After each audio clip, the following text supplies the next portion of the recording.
Good morning. It's Friday. Happy March 5th. And we have to give a shout out because one of our grandchildren is 3 today. So happy birthday to Deedon. It's the number 1 for number 3. Yes. No, it's the number 3 for number three. Yes, it is. So anyway, happy birthday, Deedon. So grandparent privilege having your own show. So I'm Kim Spillers. And I'm Frank Spillers. Welcome to Rural Community Solutions, to where we help you build family-friendly, youth-centered places that build an environment that attract people. It's not that we build projects. You need to build the environment to attract the people that you want first. Then you can build the projects. That works great. So if you're interested in building family-friendly, youth-centered places that thrive, we have some great observations and advice from our 30 years of experience for you and your rural community. But more than important than that, we have processes that will help you do what you need to do. Now, today we're going to be continuing our talk about what we said yesterday, is that no matter what a person believes, or no matter what they say, they're right. And the more you can understand that, the more you can get through those conflicts. But we're going to talk about a process today that actually will rip the carpet back and rip the rug up to where you have been burying things you don't want to face in your community. And this process will help you face that. But I'm going to caution you, proceed with caution, because if sometimes what you find, you just don't want to know about it. So we'll talk about that as we come back. Picture, if you will, the pure, raw prairie. No wires, no fences, no roads, not even a farmhouse. No sign of civilization. This is what a person saw that was crossing the prairie in a wagon more than 170 years ago. They jumped off the wagon, looked around, and declared, "This is where I want to settle and build a town. A great place to live and a great place to raise my family." So they took a risk. They built a house made out of the land, planted food to eat, and cared for the land. Then they wrote back to their friends where they came from and described the great opportunity and promise that they have found. They invited who they knew to join them in their discovery, people they had a relationship with, and so they came, family by family, and those families invited others they knew who they wanted to live with within that community. The communities grew because the needs of the families grew, so entrepreneurs started businesses to meet those community needs. Ice houses, broom factories, general stores, and many other types of sole proprietor entrepreneurial businesses started up within the community. All of our communities across this country, all around the world, were started in this way, with a vision of the future and a plan to grow with people. And grow with people, and people create issues, and people create, not issues, people create opportunities. And sometimes the communication style of how you have with those people create opportunities, but also you can marginalize those people by power bases, by things that you think are right, by just kind of bullying your way through, thinking because you're in a position of power, you're in a position as an elected official, you know what is right. That's not always the case. Here at Rural Community Solutions, what the approach we always use in all of our processes, all of what we do, is to include people. People's voices, people's values. Everyone has something that they can contribute to the health and success of your community or your organization or their own family. So we are going to take today, and we're going to describe to you. It takes longer to teach it than we have, but we're going to talk about a deliberative dialogue. Deliberative dialogue is a powerful, wonderful way to help figure out how to talk through wicked issues that communities and organizations can face, where you look at people's values, you listen to what they are saying, You hear about their experiences. And when we do that, we come together in ways and are able to solve problems and come to solutions that we might never have been able to do on our own. So join us. So everything that we do through our 4 pillars. It's relationships, engagement, collaboration, and entrepreneurship. And that supports entrepreneurial wealth. Now, entrepreneurial wealth is a creative wealth. It is a wealth to where communities open up and they allow people to do what they want to do. They actually support everyone in their community. Now, is that the history and the makings of normal communities? I don't think so. And this is why it takes a while. It takes a while for the culture to change, and it takes a intentional change in the culture. Now, our colleague, Don Mackey, has been studying the community of Ord, Nebraska for more than 20 years on this process. And it was an intentional process by the community leaders, or basically one person, that decided that if our community is going to change, we need to change. And he did the processes over the course of time that did bring them around, that helped bring in marginalized communities, helped bring in the marginalized groups. And that's what helped change that. Now, doing this, taking the pillar of relationships and engagement, you build trust. And that's where the communities start to come together, is trust. Because people that trust your communities will talk about the issues. They will talk about what their values are. They will talk about why they moved into that community. And the people that are intentionally wanting to engage, then they will listen. Now, it takes a listening skill, actively listening.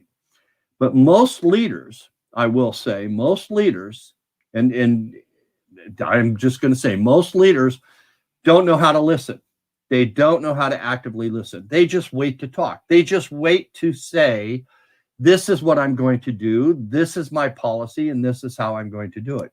We just came through an election cycle, and we had politicians stomping all across Iowa saying that same thing. This is what I'm going to do. This is the best thing for you. And then we had to decide, is that, or are you a voter that all of a sudden went to the bottom line and just say, it's a lesser of two evils.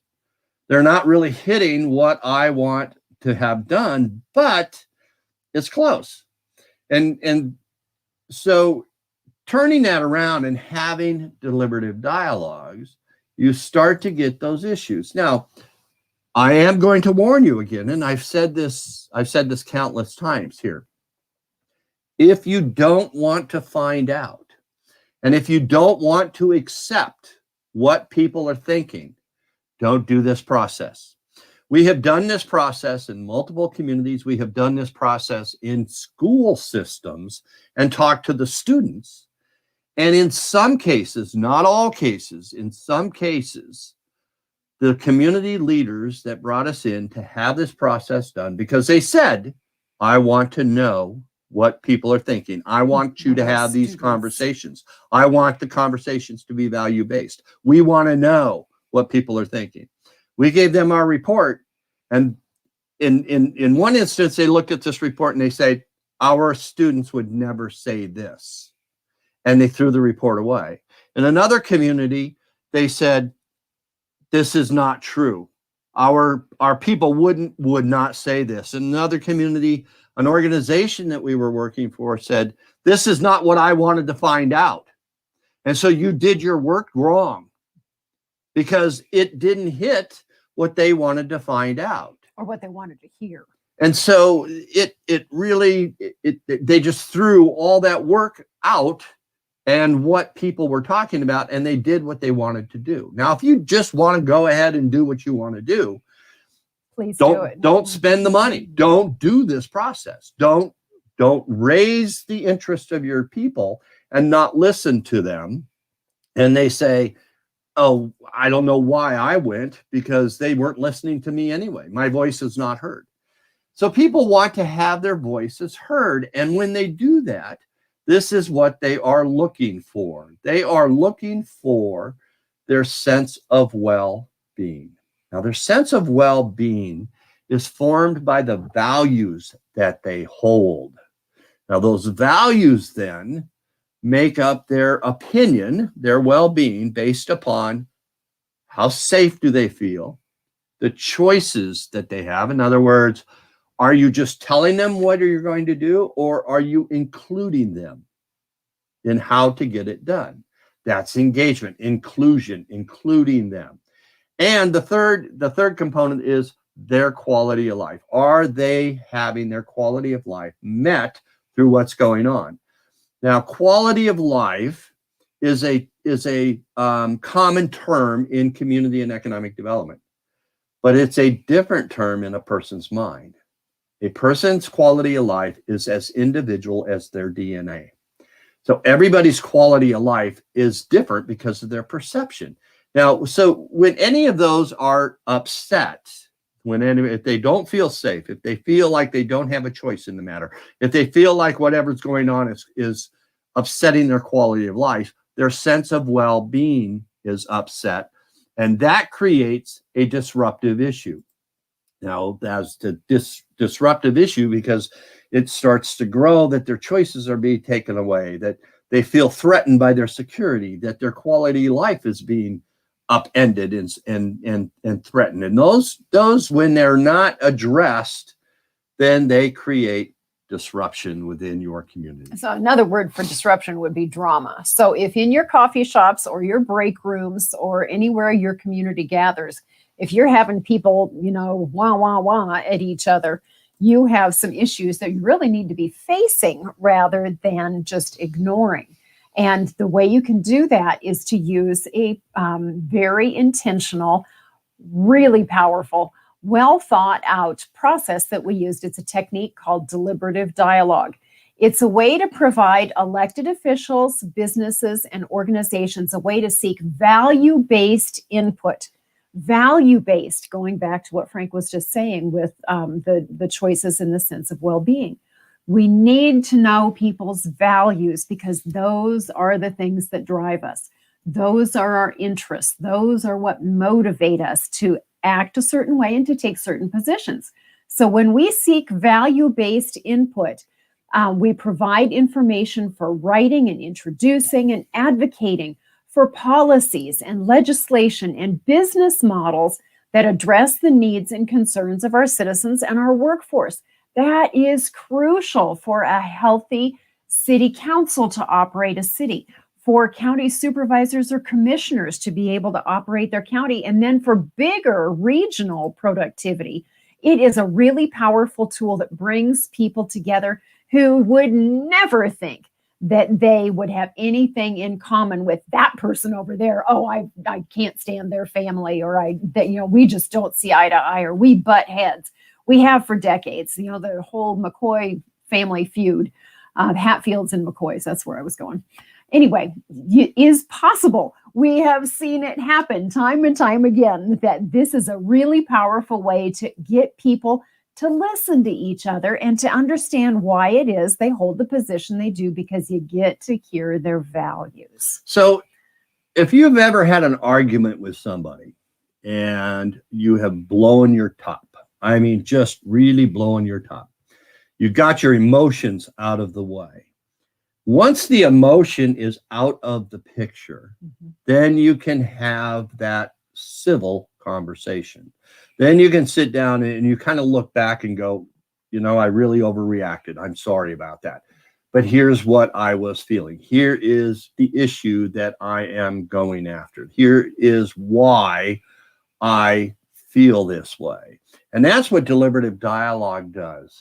That's how we do that. So really, deliberative dialogue is this. It's a way to engage in thoughtful discussion on an issue, thoughtful discussion on any issue. We call them wicked issues. Wicked issues are this. Wicked issues have many different ways to get to the outcome, right? So really, when you get down to a why of an issue, People want the same result. It is the direction. It is how you get to the result. That is where the tension lies, conflict lies, and the tension lies. Okay. And so we call that the result, we call that common ground. Identify the common ground about those issues that are important, that really affects your community, it affects your school, it affects your counties, it affects different agencies, it affects your governmental entities, it affects your organizations. Anybody can use this when they know how to use it correctly. All right. And it provides a useful discussion tool for your individual communities. Remember, people want to engage. People want to be a part of the process. They want to be a part of the solution. They don't want to cause the problems. The problems are caused because they're not included in coming to the common ground, in coming to the solution. So does your community provide space for this to happen? Does your community provide for dialogue to take place? Now, notice I didn't say, does your community provide for community input? This is more than community input. All right. If you were just having family input, if you just said, I want your input, and then you just discounted the input in your family, would that create civility? Or would that create animosity? Would that create some conflict about that? Okay, I want your opinion on going on a vacation. Okay, so where would you like to go? Well, boy, I'd love to go to let's go to an island. Okay, we're going to a ski resort. All right, thanks for your input. All right, so you really feel discounted in your input because it wasn't even taken into account. So that's what deliberation is. Public input is just that. You're doing the mechanism, you're doing the tool of public input. And you say, okay, we had our public hearing. Oop, check that off. But it really didn't change anything because of what the public said. It just provided a check mark for what the law requires. And that's public input. Town hall meetings are the same thing. Town hall meetings are people getting together, and the powers that be are up on the stage, and there's a microphone down on the floor, and people get up and they say, okay, you've got 2 minutes to tell me what your thoughts are. And so there's that time frame. It's not a discussion. It is just tell me what your thoughts are. Thank you. We'll take your thoughts under advisement. Okay, by the way, let's do what we want to do. And that is a town meeting. And that does not move your community forward. So when you really have a deliberative dialogue and provide that useful tool, it provides for the process of people talking about what they value, talking through the issue, not just about it. Now, when we did a statewide process one year, this was a long time ago, about 20 years ago, we did a process in a state, and we gave the report to our state legislature, right? And the committee that would handle about the issue, I'm not going to get into that because it's just down in the weeds, but the committee that handled the issue, we gave it to the committee chairman, and they were supposed to talk through the issue about what was said across the state. Well, the committee chairman looked at the report, didn't like what was talked about by the citizens of that state. And we're not just talking, a handful. We're talking hundreds and hundreds and hundreds and hundreds of citizens from the state. And their voices, their collective input were in that report. And then they threw it away. He said, oh, this stuff, they wouldn't say this. I don't care. And we're just going to do what we're going to do anyway. We don't, that's public. That's what they wanted with public input. I don't care what the citizens say. This is what we're going to do. So that's why I say, if you don't want to know what people are thinking about, what people value, don't do this process, because it will frustrate people more. It will ingrain them into what their thought process is about their community leaders and about their politics. And it will then just keep business as usual. and it will disenfranchise people. It will marginalize people in your community. It'll marginalize people in your organization, and it'll marginalize people in your family. So don't do that unless you want to know what people are really valuing. I want to loop back to something that Frank said just a few minutes ago about creating space. The big concept here is creating safe space where people who live in your community can gather together and have discussion where they don't feel judged, where they feel like they are in a place where they are not going to be physically or mentally or spiritually confronted. The way this process works is really wondrous. It is so calm and level, and it is moderated, and there are ground rules. So it is not a free-for-all sort of setting. And so that is where the safe space concept comes in. So just for your information, there is a movement that has taken place for years now through the library system across the United States. And that is a great place where you have a neutral space where communities can have their citizens come and talk about tough issues and see what kind of solutions we can come up with together. So your safe space might be different in every community, but when we do our trainings, we actually help you determine who is a neutral convener, who can help you do that. And these are terms that you will learn. These are terms that we help with your community to have these conversations. These are terms to help with your community to learn how to listen. And that is a process. That is a intentional tool in economic development, is learn how to listen and learn how to ask those questions, and also to learn how to understand that everybody is right. When you come at it from that direction, that everybody is right, then you can ask those questions to figure out where they came from. Now, if you want to know how people get to where they are right and how they get to be where they are, go back to yesterday's video, and you can find that, or even on the podcast, you can find that. It's entitled "Everyone's Right." People are right. Now, there are this side and that side, and what deliberative dialogue does is it finds that third way. So this isn't a either or. Debate is an either or. Debate takes two sides, and I go, I'm either for this one or that one. That's debate. And when you build consensus, that is debate, because you're trying to build consensus for more of the people to support this issue than support this issue. But finding common ground is a different type of process. Finding common ground is getting to the result where everybody agrees. Finding that sweet spot where everybody agrees. And that could be a third way that nobody has ever thought of before. And nobody will ever think of that unless you have this type of conversation, right? We call it finding that camel. It's in the camel dilemma.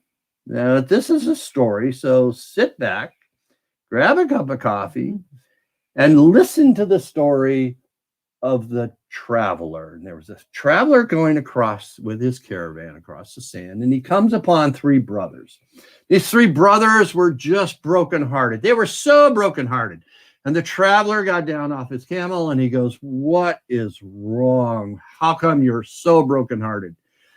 And the oldest brother, said, "Our father passed away, and in his will, he willed us three sons his whole life, everything that he owned." Now, everything that he owned could be split three different ways, except for his camel herd. And he had 17 camels, and the three brothers could not figure out how to split up the camels, because in the will, the first brother, the oldest son, could get half of everything. The second oldest could get a third of everything. And the youngest would get a ninth of everything that the father had. And they could split up the contents in any way they could. In that way, they could split up all the contents except for the 17 camels. Now, on the 17 camels, they tried to split them up, and they couldn't split that up. It wasn't coming out equally. And that was the dilemma. That's what was the issue in front of the sons, and the values that they were struggling with is how to take honor. Thank you, honor. How to honor their father's wishes, which are values. That was values, and they were struggling with that. They didn't know how to do it. So the traveler said, "Let me help. Let me loan you one camel, and then whenever you can get to it, you pay me back." And the oldest son said, no, we can't do that. We can't take that. And the traveler said, yes, you can. Let me do that for you. So the traveler gave them the camel, and that one of the camels, then making the total herd 18 camels. And so then they could do that. The oldest got 9, which would be half. The second got a third, and which is 6. And the youngest got 2, which is a 9th. And so when you add all those up, you got the 9 plus the 6 plus the 2, you have a total of 17. And then they could take that 17th camels, they split them up, and they had one left over. They could pay back the traveler. The traveler could go on his way with his camel back, and they have split the camel dilemma. So they had solved and come to common ground of how to solve and honor their father's wishes by thinking of a third way. And they could only do that with the traveler's help and an outside influence of engaging them in a conversation to help them through that type of issue. That's what engagement is. That's what conversations do. And that's how you build community trust. When you have more than your issue, more than your idea of how something should be resolved, and someone else's, when you do have a third or a fourth or a fifth or a sixth piece of input, piece of values, then it does change the way we look at things. And when that happens, the things we look at change.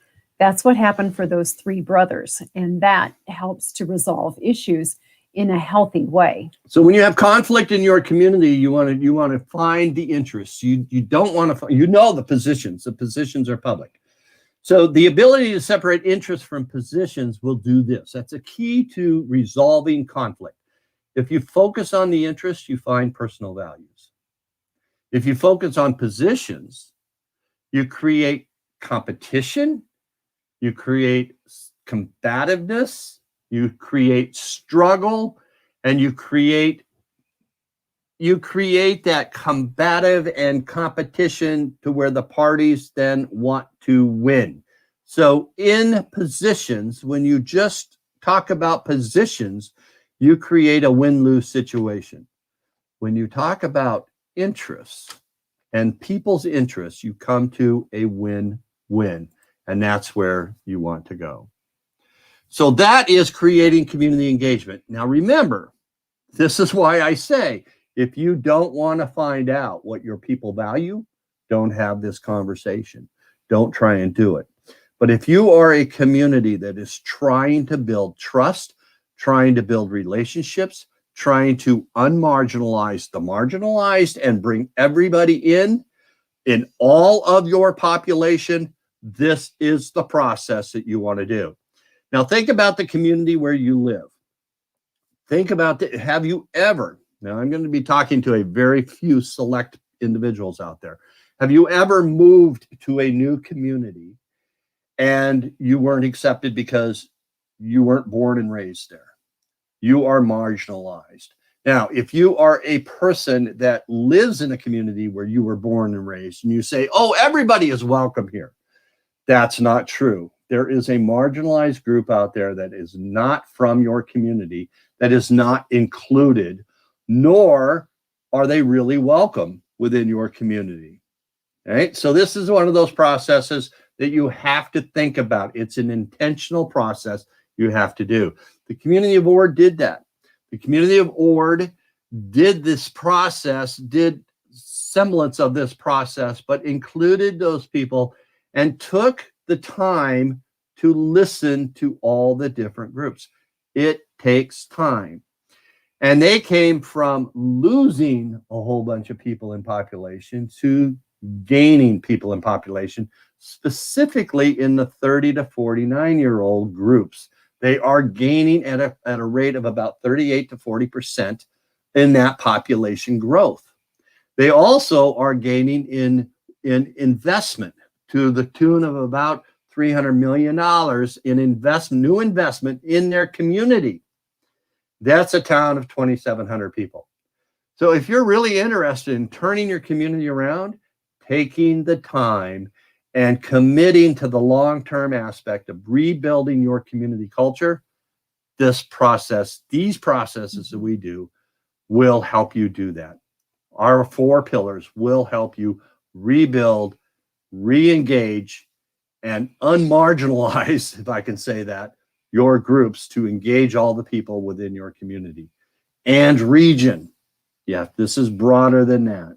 So if you're interested in that, like this video, share this video with others in your community, get a group together, and let's start building your community, and let's start building your groups. You can email us at frank@ghorizons.com or kim@ghorizons.com.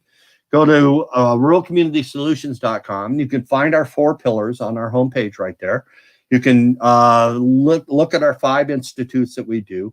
It's a long-term process. You have to commit to do this. We don't just work with any community. It is a commitment to a community on rebuilding that. So we hope that you enjoyed this. We hope that you took this seriously. And if you want to unmarginalize the marginalized, this is a process for you.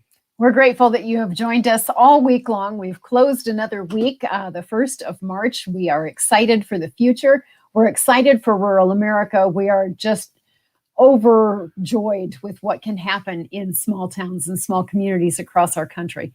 We'd love to help you. And so we look forward to connecting with you in whatever way is comfortable. And for right now, we just wish you a wonderful weekend. Hey, and come back Monday. Monday is National Women's Day. All right. And we're going to be celebrating National Women's Day in National History. When National Women's History Month is the month of March. But we're going to be celebrating National Women's Day on March 8th, Monday, with Jenny Britton Bauer. She is the founder of Jenny's Splendid Ice Cream. Does that sound like a spring sort of a person? Jenny is an awesome entrepreneur and has built a great business on ice cream and has a passion for helping entrepreneurs build their future. How are we going to build an entrepreneurial future? Come back and we're going to have a great conversation with Jenny. And it's just going to be fun. She's just this ball of energy and full of wisdom. You will enjoy it. So that's at 11:30 a.m. Central Time on Monday, right here at Rural Community Solutions TV live stream on our YouTube channel, Rural Community Solutions Facebook page, or you can catch the podcast at anchor.fm/Frank Spillers and go to Think Like an Entrepreneur, become a spark plug. So until then, have a great weekend. Happy birthday to Deedon and Sunday to Lyra. Bye.